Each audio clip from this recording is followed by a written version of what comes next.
साथ में परिवर्तन के बारे में जानेंगे कि ये कैसे होता है और कितने प्रकार के होता है।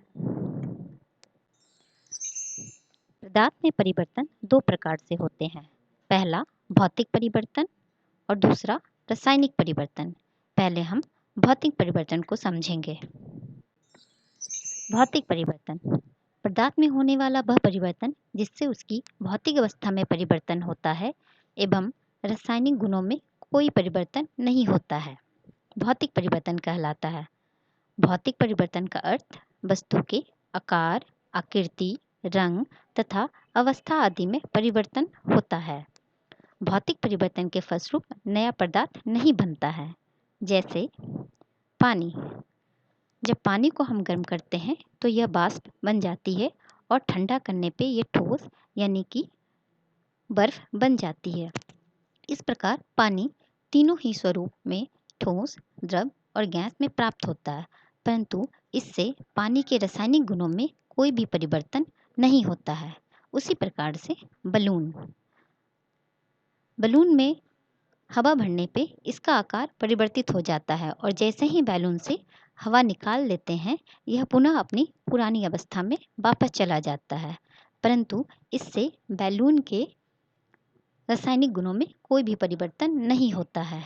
तो बच्चों, अब आप भौतिक परिवर्तन के बारे में समझ चुके होंगे। अब हम जानेंगे कि रासायनिक परिवर्तन क्या होता है। रासायनिक परिवर्तन ऐसा परिवर्तन जिसमें पदार्थ के रासायनिक गुणों में परिवर्तन होता है रासायनिक परिवर्तन कहलाता है। रासायनिक परिवर्तन को रासायनिक अभिक्रिया भी कहते हैं।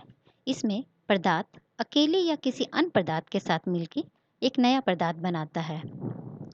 जैसे केक मैदा, सूजी, आटा, चीनी इत्यादि चीज़ों से मिलकर बना हुआ है, लेकिन केक बनने के बाद इसका अपना रासायनिक गुण होता है, न कि उन चीज़ों का जिनसे यह मिलकर बना है।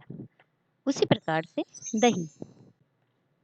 दही दूध में उत्पन्न बैक्टीरिया से बनता है और एक नया पदार्थ दही बनता है। दही का अपना खुद का रासायनिक गुण होता है, न कि दूध का। इससे एक यह नया पदार्थ बना। उसी प्रकार से छेना या पनीर, ये दोनों भी दूध के फटने से बनता है, परंतु छेना या पनीर बनने के बाद इनका खुद का रासायनिक गुण होता है। इसके अलावा कोयला लकड़ी के जलने से प्राप्त होता है।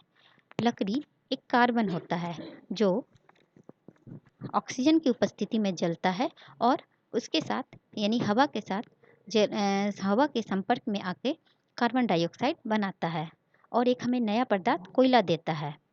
उसी प्रकार से अंडा पकने के बाद जम जाता है और एक नया पदार्थ बनाता है। यह भी रासायनिक परिवर्तन का एक अच्छा उदाहरण है। तो ये सारे उदाहरण हैं। इसके अलावा और भी उदाहरण हैं, जैसे जंग लगना एक ऐसा रासायनिक अभिक्रिया है जो हमारे आसपास हमेशा दिखाई देता है। इसे आम बोलचाल की भाषा में हम जंग लगना कहते हैं। इसमें फेरस यानी लोहा हवा में मौजूद ऑक्सीजन के साथ अभिक्रिया कर फेरस ऑक्साइड बनाता है जो गहरे भूरे रंग का होता है। चित्र में हमें आसानी से इसका रंग दिखाई दे रहा है। फेरस एक तत्व है जो दूसरे तत्व ऑक्सीजन के साथ अभिक्रिया करता है और हमें एक नया पदार्थ फेरस ऑक्साइड देता है। अब आखिरी में एक ऐसा उदाहरण जो देखने में बड़ा ही आकर्षक लगता है, ये है कॉपर सल्फेट के साथ लोहे की अभिक्रिया। कॉपर सल्फेट गहरे ब्लू रंग का होता है। आम भाषा में इसे नीला थोथा भी कहते हैं।